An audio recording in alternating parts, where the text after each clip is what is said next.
ඔයා මැරුණු කෙනෙකුගේ ආත්මයක් පැන්සල් දෙකක් සහ කොලයක් පාවිච්චි කරලා ඔයා ඉදිරියට ගෙන්නනවා. දැන් ඒ ආත්මය ඔයා අහන ඕනෑම ප්‍රශ්නයකට උත්තර දෙන්න සූදානමින් ඔයා ඉදිරියේ බලාගෙන ඉන්නවා. ඔයාට පුළුවන් ඔයා ගැනම අහන්න. ඔයාට පුළුවන් අනාගතය දකින්න. ඔයාට පුළුවන් අතීතයට ගිහින් එන්න. ඔයාට පුළුවන් කවදාවත් ජීවිතුන් අතර ඉන්න මිනිස්සු කිසි කෙනෙක් නොදකපු නොදන්න දේවල් අහන්න. ඔයාට පුළුවන් මරණින් මතු ජීවිතය ගැන අහන්න. ඔයාට පුළුවන් ලෝකයේ රහස් දැනගන්න. මේ අවුරුදු 7 පුංචි ළමයා ඔයාට මේ හැමදේම පැහැදිලි කරයි. එයා එයාගේ ජීවිතය ඔයා කිසිදාක දැනගන්න නොහිතන විදිහේ රහස් ඔයාගේ කනට කොඳුරයි. ඔයාගේ ජීවිතය සම්පූර්ණයෙන්ම උඩු යටිකුරු වෙන විදිහේ දේවල් එයා ඔයාගේ කනට කොඳුරයි. මේ ගේම් එක කරලා ඔයා ඉඳ ගන්න තැනින් නැගිටිද්දී වාඩි වෙනකොට ඉඳපු කෙනාම නොවේවි. ඔයා වෙනස්ම කෙනෙක්. ලෝකේ ගැන ඇත්ත ඇති සැටියෙන් දකින කෙනෙක් වේවි. ඔයා කිසිම දවසක ආයෙමත් ලෝකේ දිහා සාමාන්‍ය කෙනෙක් විදිහට නොදකීවි. නමුත් ඔයා අදරයට නිදාගන්න ඔයාගේ ඇඳට ගොඩ වෙන මොහොතේ, ඔයාගේ කාමරය අඳුරුන මොහොතේ, අවට ලෝකයේ ශබ්ද සම්පූර්ණයෙන්ම ඔයාට නැසෙන මොහොතේ, ඔයාගේ කාමරයේ අන්ධකාරම කොනක ඉඳන් කෙනෙක් ඔයා දිහා බලන් ඉන්නවා ඔයාට දැනෙවි. මොහොතකින් මලමිණියක තරම් ශීතල හුස්මක් ඔයාගේ කන ළඟ දැවටෙනවා ඔයාට දැනෙවි. රහසින් කොඳුරුන හඬක් ඔයාගේ කන ළඟින් මැහෙවි. ඒ කටහඬ ඒක හොඳට අහලා පුරුදුයි. ඒ මොකද්ද? ඔයා ඒක අඳුර ගනීවි. දුෂ්ට දේවල් ඔයාගේ කනට කොඳුරුන ඒ කටහඬ එක්ක ඔයාගේ ඇඟ සීතල වෙන ප්‍රශ්නයක් ඔයාට ඒවි. මම ඒ ඇත්තටම ගෙන්නුවේ චාලිවද? මම ගෙන්නුවේ අවුරුදු 7 පුංචි ළමයෙක්වමද?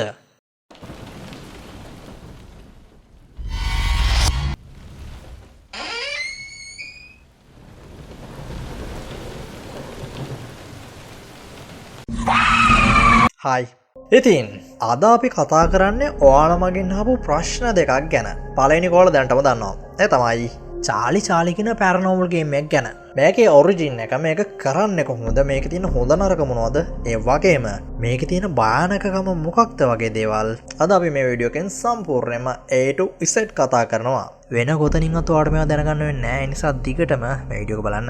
ඒ වගේම අද අපි දෙවෙනියට කතා කරනවා මොනවද මේ පැරනෝමල් ගේම්ස්, එහෙම නැත්නම් මොනවද මේ අద్భుත ක්‍රීඩා කියන්නේ කියලා. ඉතින් ඒ යටතේ මේ වගේ ඔරිජින් එක, මේ වගේ අඳුරු පැත්ත, මේ වගේ හොඳ නරක සහ ඇත්ත නැත්ත ගැන අද අපි සම්පූර්ණයෙන්ම කතා කරනවා. ඉතින් සම්පූර්ණ වීඩියෝ එක බලන්න. එහෙනම් වැඩි කතා නැතුව අපි යමු වීඩියෝ එකට.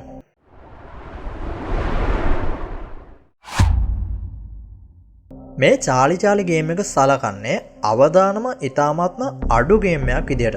ඒ කියන්නේ බහුතරයක් මේක සලකන්නේ මේක කරොත් ඔයාලා කිසිම ප්‍රශ්නයක් වෙන්න අනතුරක් වෙන්නේ නැහැ කියලා. ඒ වගේම මේක ඒකල ක්‍රීඩාවක්. ඒ කියන්නේ ඔයාලට මේක තනියම කරන්න පුළුවන්. ඔයාලට යාළුවෝ සෙට් එකක් ඕනේ නැහැ. ඔයා බය කෙනෙක් වුණත්. ඉතින් ගේම් එක මුලින්ම කරන හැටි බලලා ඊට පස්සේ බලමු මොකක්ද මේ ගේම් එකේ ඔරිජින් එක කියලා. ඔයාලට මොනවද මේක කරන්න අවශ්‍ය කරන දේවල්? පැන්සල් දෙකක්, කඩදාසියක්, බාහිරින් සුළඟ නොහමන ස්ථානයක්, ජනෙල් දොරවල් ඔක්කොම වහලා ඔයාගේ කාමරය මේක කරන්න පුළුවන්. හැබැයි ෆෑන් දාන්න එපා. ක්‍රීඩාව සඳහා සූදානම් වීම. කාමරයට ගිහින් බාහිරින් සුළං හමන් නැති විදිහට ජනෙල් දොරවල් වහලා ෆෑන් අයින් කරලා අචල මේසයක් මතින් කඩදාසිය තියාගන්න. කඩදාසිය මත මේ රූපේ පේන විදිහට සිරස් සහ තිරස් ඉරි දෙකක් මගින් ප්ලස් මාක් එකක් ලොකුවට ඇඳගන්න. දැන් ඔයාගේ කොලේ 4ට බෙදලා තියෙන්න ඕනේ මේ රූපේ වගේම. ඉතින් මේ රූපේ වගේම ES දෙකක් සහ NO දෙකක් ලියා ගන්න ඕනේ. දැන් රූපේ තියෙන විදිහට හරස් සිර මතින් එක පැන්සලකුත්, සිරස් සිර මතින් එක පැන්සලකුත් වෙන විදිහට පැන්සලක් මත පැන්සලක් තියාගන්න. මෙතනදී ඔයා සැලකිලිමත් වෙන්න ඕනේ හරියට සමබරව උඩ පැන්සල තියාගන්න. නිකන්ම එහෙ මෙහෙ නොවන විදිහට මේක සමබරව තියාගන්න. ක්‍රීඩාව සිදු කරන ආකාරය. කොලේ තියෙන මේසේ හෙලවෙන්නේ නැති වෙන්න ඒ ඉස්සරහෙන් වාඩි වෙන්න. දැන් චාලි ආයුධය කියලා අහන්න. මේ තමයි ආරම්භය. එයා ඉන්නවා නම් ඔයාට ES වලට පැන්සල හැරිලා පිළිතුරක් ලැබෙවි. ක්‍රීඩාව සාර්ථකව ආරම්භ කළා නම් ඔයාට දැන් ප්‍රශ්න අහන්න පුළුවන්. හැබැයි මේ ප්‍රශ්න ES සහ NO වලින් උත්තර දෙන්න පුළුවන් විදිහට අහන්න ඕනේ. උදාහරණයක් හැටියට මගේ යාළුවෝ කවුරුත් මෑතක මේ අයද? මම ඉස්සරහදී ලියන්න තියෙන එක්සෑම් එක පාස් වෙයිද? මෙන්න මේ වගේ ඔව් සහ නෑ කියන දෙකෙන් එකකින් උත්තර දෙන්න පුළුවන් විදිහට ඔයා මේ ප්‍රශ්න අහන්න ඕනේ. ගේම් එක ස්ටාර්ට් කරද්දී සමහර වෙලාවට ඔයාලට පුළුවන් චාලි can you play කියන එකත් අහන්න. චාලි ආයුධයා වෙනුවට. ඒ වගේම ඔයාට ප්ලස් මාක් එක වෙනුවට මේ කොලේ කතරයක් ඇඳ ගන්නත් පුළුවන්. ඉතින් මේවා තමයි සාමාන්‍යයෙන් නම් මේ සෙල්ලම කරද්දී ඔයාට කරන්න පුළුවන් වෙනස්කම්. ඒ වගේම මේකේ පැන්සල් 4 version එකකුත් තියෙනවා. ඒකත් අහන්න එපා දැන්. ඒක වෙන දවසක් කියලා දෙන්නම්. ඉතින් ඔයාලටම පේනවා මේක හරිම සරල සහ පහසු සෙල්ලමක්. මේක වීසා බෝඩ් එකේ ගේම් එකටත් තරමක් සමානයි. ඒ වගේම මේ ගේම් එකේ ඔරිජින් එක ස්පාඤ්ඤ භාෂාව කතා කරන මොකක් හෝ රටක ඇතිවෙනවා කියලායි සලකන්නේ. ඒ වගේම සරල වුණත් මේක ගොඩක් පරණ ගේම් එකක්. ඉතින් මේ චාලි කියන්නේ කවුද කියලා කොතනවත් හරියටම සඳහන් කරලා නැහැ. මෙයා කවුද කියන එක ගැන ප්‍රවාද ගොඩාක් තියෙනවා. මේ වගේන් 5ක් විතර මම ඔයාලට කියලා දෙන්නම්. ඉතින් පළවෙනි එක තමයි මේක තමයි ගොඩම ප්‍රසිද්ධ ප්‍රවාදය මෙයා ගැන තියෙන. මේක නූතන ප්‍රවාදයක්. මේකට අනුව මේ චාලි කියන්නේ මෙක්සිකන් පිරිමි ළමයෙක්. අවුරුදු 7ක පුංචි මෙක්සිකන් පිරිමි ළමයෙක්. මේ ළමයා දවසක් අනතුරක් නිසා ගොඩක් දුරට කියන්නේ මේක ඛේදජනක කාර් ඇක්සිඩන්ට් එකක් කියලා. එහෙම නැත්නම් සමහර තැන්වල කියවෙනවා මේක මෙයා තමන්වම එළවලුවක් කරගත්ත අනතුරක් කියලාත්. කොහොම වුණත් මේ කොයකින් වුණත් මේ අවුරුදු 7 පුංචි මෙක්සිකන් පිරිමි ළමයා මැරෙනවා. මැරුණාට පස්සේ මෙයාගේ ආත්මය තමයි මේ විදියට ඔයාට ඔව් සහ නෑ කියන දෙක යටතේ ගොඩක් සරල ප්‍රශ්න වලට උත්තර දෙන්නේ මෙන්න මේ පැන්සල් සෙල්ලමෙන්. දෙවෙනි ප්‍රවාදය ටිකක් භයානක එකක්. මේකට අනුව මේ චාලි කියන්නේ කොහෙත්ම ළමයෙක් තියා මිනිස්සෙක්වත් නෙමෙයි. මෙයා ට්‍රික්ස්ටර් ස්පිරිට් එකක්. එහෙම නැත්නම් මෙයා ඩීමන් කෙනෙක්. මේ ඩීමන් උත්සාහ කරන්නේ අහිංසකනමක් දාගෙන අහිංසක සෙල්ලමකින් කොහොම හරි කරලා ඔයාට කියලා එයාට ඉන්වයිට් කරගෙන ඔයාගේ තැනට ඔයා ජීවත් වෙන තැනට ඇතුල් වෙන්න. එහෙම කරන්නේ ඔයාව රවට්ටලා ඔයාව මරා දාලා ඔයාගේ ආත්මය එයාට අයිති කරගන්න. තව ප්‍රවාදයකට අනුව මේ චාලි කියන්නේ ඉස්පාඤ්ඤයේ ජීවත් වුණු සිරකරුවෙක්. මෙයා හිරේදිම දරුණු අනතුරකින් නැත්නම් කේන්ද්‍රජනක අනතුරකින් මිය ගිහින් තියෙනවා. මේ අනතුර මොකක්ද කියලා කියන්නේ නැහැ. නමුත් දැන් මෙයාගේ නම කියලා කතා කරන ඕනම කෙනෙක්ට මේ පැන්සල් සෙල්ලමත් එක්ක ඉදිරියට ඇවිත් මෙයා උත්තර දෙනවා කියනවා. හැබැයි මේ ප්‍රවාදයට අනුව මෙයා උත්තර වලට දෙන්නේ කොහෙත්ම හරි උත්තර නෙමෙයි. මෙයා දෙන උත්තර මෙයා දෙන්නේ අවුල් ජාලයක් ඇති කරලා ඔයාගේ ජීවිතය සම්පූර්ණයෙන්ම විනාශ වෙන විදිහට. මෙයා පාලි ගන්න අසුළු ආත්මයක්. තවත් ටිකක් පරණ වැඩිය ප්‍රසිද්ධ නැති ප්‍රවාදයකට අනුව මේ චාලි කියන්නේ ශතවර්ෂ කීපයකට කලින් මායාකාරියක් විසින් යක්ෂයාට බිලි කරපු දරුවෙක්. මෙයා පුංචි ළමෙක් තමයි. හැබැයි මේ රිචුවල් එක නිසා මේ මායාකාරිය මෙයාට කරපු දේ නිසා මෙයාව බෙලි දීපු නිසා මෙයාට ලෝකාතරින් එහාට ගමන් කරන්න බැරිලා ඒ අතර හිර වෙලා තියෙනවා. ඒ කියන්නේ මනුෂ්‍ය ලෝකයත් අමනුෂ්‍ය ලෝකයත් කියන දෙක අතරේ මෙයා හිර වෙලා තියෙනවා. මෙන්න මේ නිසා තමයි මෙයාට ඔව් සහ නැහැ කියන වචන දෙකෙන් එහාට වෙන උත්තරයක් ඔයාලට දෙන්න බැරි. ඒක ටිකක් ඉන්ටරෙස්ටිං එකක්. ඒ වගේම පස්වෙනි ප්‍රවාදයට අනුව මේ චාලි කියන්නේ කොහෙත්ම මනුස්සයෙක් නෙමෙයි.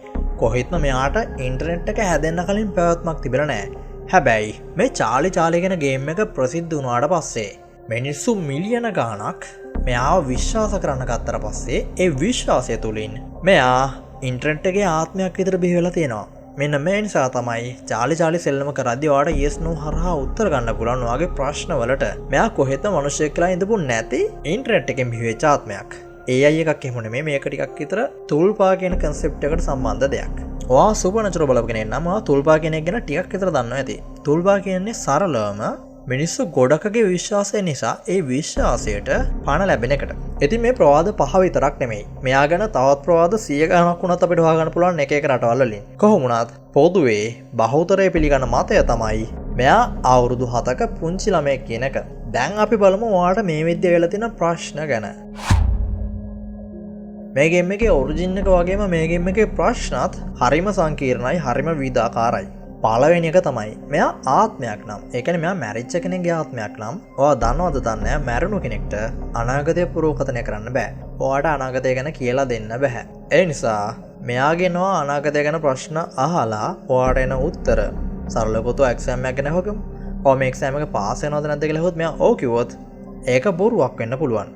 මොකද මැරුණු කෙනෙක්ට අනාගතය කියන්න බෑ. තව ප්‍රශ්නයක් තියෙනවා. මේක ටිකක් පොදු එකක්. ඒ තමයි ඕනම චූටි හුලම්පාරකට මෙහෙම පැන්සල් දෙයක් එක උඩ එක තිබ්බොත් කැලවෙන්න පුළුවන් කියන එක. ඉතින් මේ නිසා තමයි ගොඩ දෙනෙක් තර්ක කරන්නේ මේ ගේම් එක තනිකරම බොරුවක් කියලා. කොහොම වුණත් අන්න ඒ නිසා තමයි මම ඔයාලට කිව්වේ කොහෙත්ම හුලං එන්නේ නැති තැනක් මේකට යොදා ගන්න කියලා. ඊළඟට තමයි දරුණුම ප්‍රශ්නේ තියෙන්නේ. මේ ප්‍රශ්නේ නිසා සමහරට ඔයාලට මේ ගේම් එක කරන්න නැතුව ඉන්න හිතෙන්නත් පුළුවන්. ඒ තමයි මේ ගේම් එක වැඩ කරන්නේ අවුරුදු 7යි අවුරුදු 10යි අතර පුංචි ළමයින්ට විතරයි. සීගයට 99ක් වෙලාවට. සරලව කිව්වොත් මේ චාලි කවුරුණත් එයා ළඟ ඉන්නේ පොඩි ළමයින්ට විතරයි. ඉතින් පොදුවේ පිළිගන්නේ මේ චාලි ගේම් එක වැඩි හිටියන්ට කවදාවත් හරියන්නේ නැති විදිහේ ගේම් එකක් කියලා. පොඩක් ඉන්න. දැන් එතකොට මම අර ඉන්ට්‍රෝ එකේ කිව්ව හැල්ලට මොකක්ද උනේ? ඒකේ තියෙන දේවල් කොහොමද මෙයාගෙන් අහන්නේ? මෙයාගෙන් ඔව් සහ නෑ කියන දෙකෙන් විතරයි නම් ඔයාලට උත්තර එන්නේ. ඒ වගේම මේක පුංචි ළමයින්ට විතරක් හරියන ගේම් එකක් නම් දැන් ඔයා හිතනවා ඇති කොහොමද මේ ආකා කිව්ව විදිහට මේ ගේම් එක භයානක වෙන්නේ කියලා. ඉතින් ඔන්න ඔය ප්‍රශ්න දෙකටම උත්තර බැඳලා තියෙන්නේ අර මම චාලි කවුද කියලා හඳුන්වන්න කිව්ව ප්‍රවාද පහෙන් එකක් වටා. ගෙස් කරලා බලන්න. මේ චාලි ගේම් එක සරල වුණාත් බොහොම පෞරාණික ස්පාඤ්ඤ රිචුවල් එකක් විතර සලකනවා.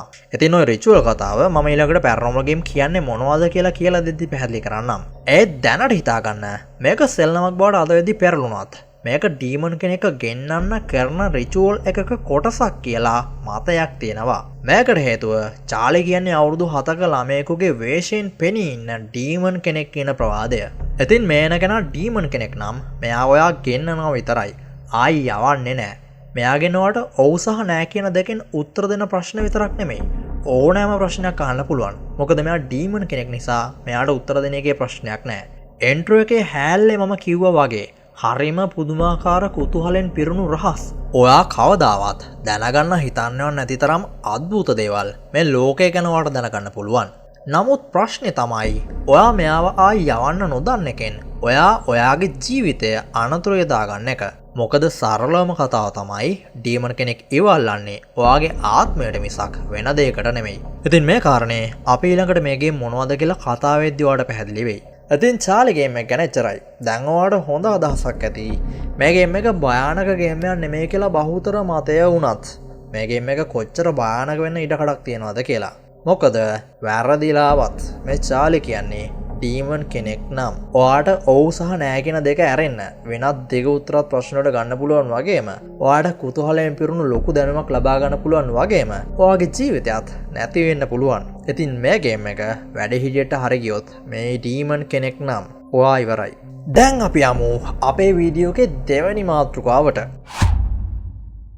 මොනවද මේ පැරනෝමල් ගේම්ස් එහෙම නැත්නම් අద్භූත ක්‍රීඩා? කොහොමද මේවා නිර්මාණය වුණේ? මේ වගේ ඔරිජින් එක මොකක්ද? මේ වගේ ඇත්ත නැත්ත මොනවද? මේ වගේ තියෙන භයානකකම මොකක්ද? අద్භූත ක්‍රීඩාවන් ගත්තොත් හුදෙක්ම මේවා සමාන කරන්න පුළුවන් හැම යොදාගෙන කරන මාළු බෑමකට. මේකෙදි ක්‍රීඩාව හැම විදිහටත් මාළුව ඔයා විදිහටත් සලකන්න පුළුවන්. එතකොට කවුද මසුන් මරන්න? එහෙම නැත්නම් කවුද මේ හැම යොදාගෙන මාළු අල්ලන කෙනා? පැරනෝමල් ගේම්ස් එහෙම නැත්නම් අద్භූත ක්‍රීඩා කියන්නේ සාමාන්‍ය සෙල්ලම් වගේ විනෝදය හෝ තරගකාරීත්වය සඳහා නෙමෙයි. අවතාර හෝ යක්ෂ හෝ මළගිය ආත්මයන් සමග සම්බන්ධ වෙන්න. ලෝකේ පවතින අධිස්වභාවික බලවේග පරීක්ෂා කරන්න. සාමාන්‍ය ලෝකෙන් ඔබට යමක් අත්විඳින්න. දරණ උත්සාහයන් විදිහට සැලකෙන ගුප්ත උත්සව හෝ අවිරහස් අභියෝග.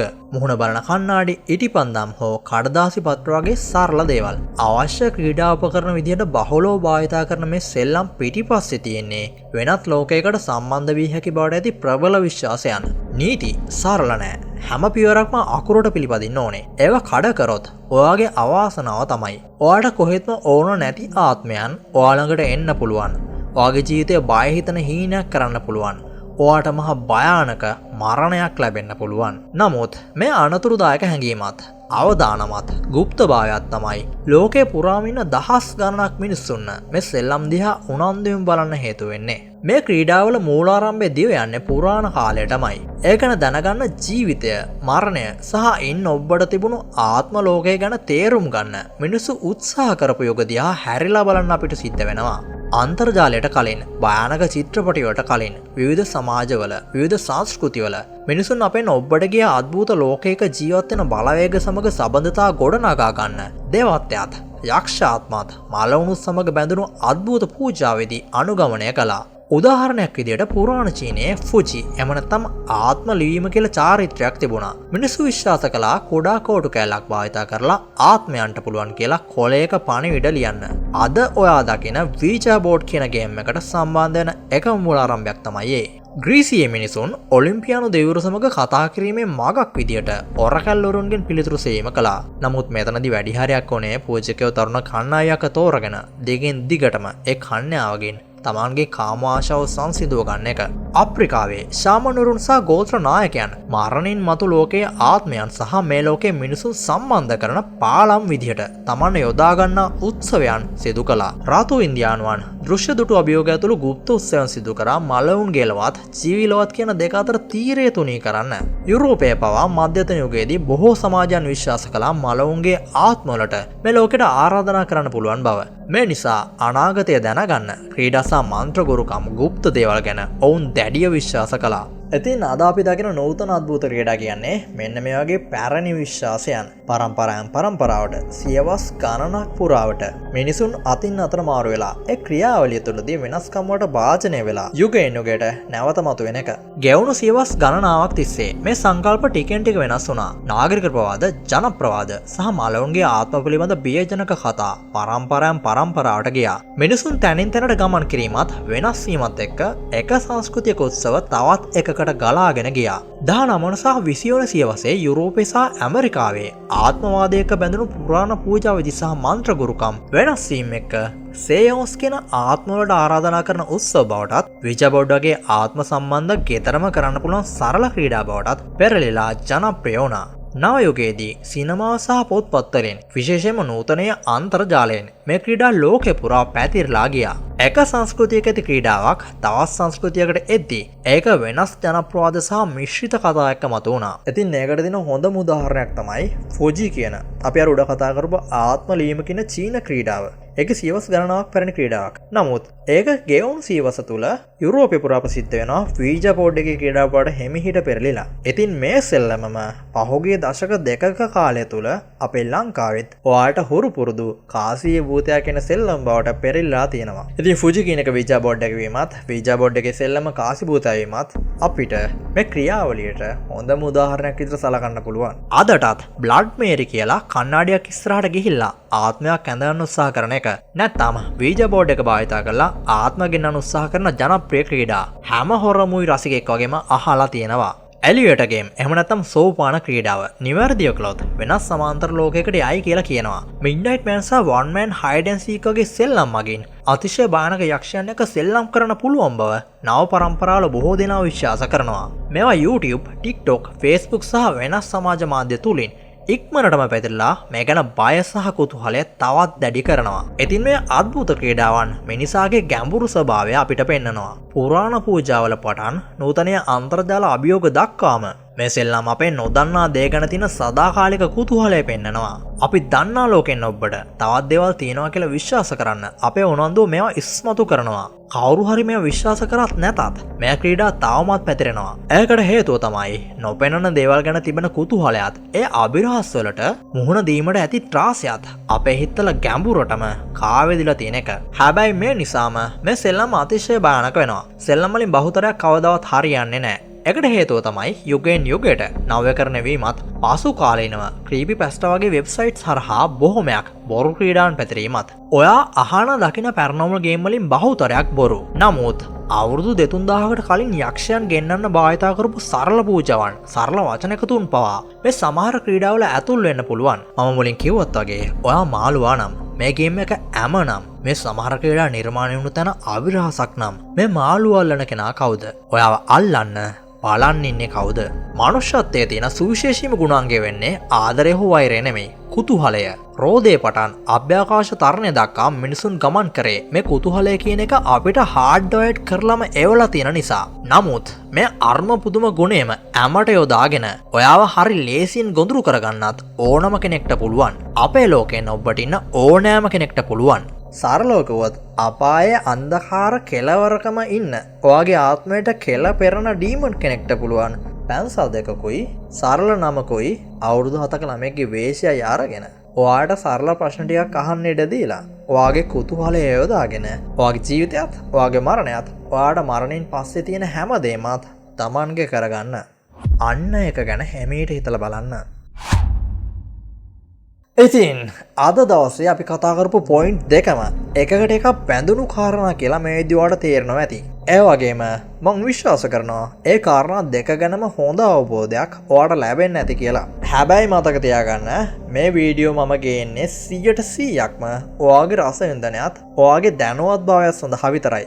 ඔයා විශ්වාස කරන නොකරන එක මේ දේවල් ගැන ඔයාගේ තියෙන විශ්වාසය 100%ක් ඔයාගේ අයිතියක්. ඒක අවිවාදාත්මක දෙයක්. මම ඒක වෙනස් කරන්න උත්සාහ කරන්නේ නැහැ මේ වගේ. මම ඔයාලට කියන්නේ මේවා ඇත්ත කියලාවත් මම ඔයාලට කියන්නේ නැහැ මේවා බොරු කියලාවත්. මම ඔයාලට කියන්නේ නැහැ මේවා විශ්වාස කරන්න කියලාවත්. අන්න ඒ නිසා මට දැන් බනින්න එපා මම බොරු දානවා කියලා. එහෙම බැනලා එක කමෙන්ට් එකක් හරි දැම්මොත් මං අතරට ඩීමන් කෙනෙක් යනවාට ඔයා නිදාගෙන ඉන්න අස්සේ ඔයාගේ ඇඳේ තිම ඔයාට කිසිම කෙනෙක්ට කියන්න බැරි තැනක් හප කරලා දාන්න කියලා. ඉතින් වීඩියෝ එක සම්පූර්ණයෙන් බලුවා නම් දැන් ඔයාලට පුළුවන් ඔයාලගේ ওই චූටි මොළගෙඩියට අප අදහස් පළල කමෙන්ට් සෙක්ෂන් එකේ කමෙන්ට් කරගෙන යන්න. ඒ වගේම ඔයාලට වීඩියෝ වල මාතෘකා ඔයාලට දැනගන්න ඕන දේවල් ප්‍රශ්න පළල කමෙන්ට් සෙක්ෂන් එකේ කමෙන්ට් කරගෙන යන්න අමතක කරන්න එපා. ඒ කමෙන්ට්ස් ඔක්කොම වගේ අනිවාර්යයෙන්ම මං කියවනවා. ඒ වගේම පුළුවන් වුණොත් මේ අද වීඩියෝ එක වගේම ඔයාගේ ප්‍රශ්නටත් උත්තර දීලා මම වීඩියෝ එකක් පෝස්ට් කරනවා. ඒ වගේම මේ වගේ කුතුහලයෙන් පිරුණු අద్భుත වීඩියෝස් දිගටම බලන්න ඔයා කැමති නම් ඔය පල්ලෙහාන් තියෙන subscribe button එක උඩ නැගලා බෙල් icon එකටත් පයින් පාරක් ගහගෙන යන්න. ඉතින් එහෙනම් වෙන දවසක වෙන content එකකින් හම්බ වෙනකන් මැරෙන්නේ නැතුව ඉන්න.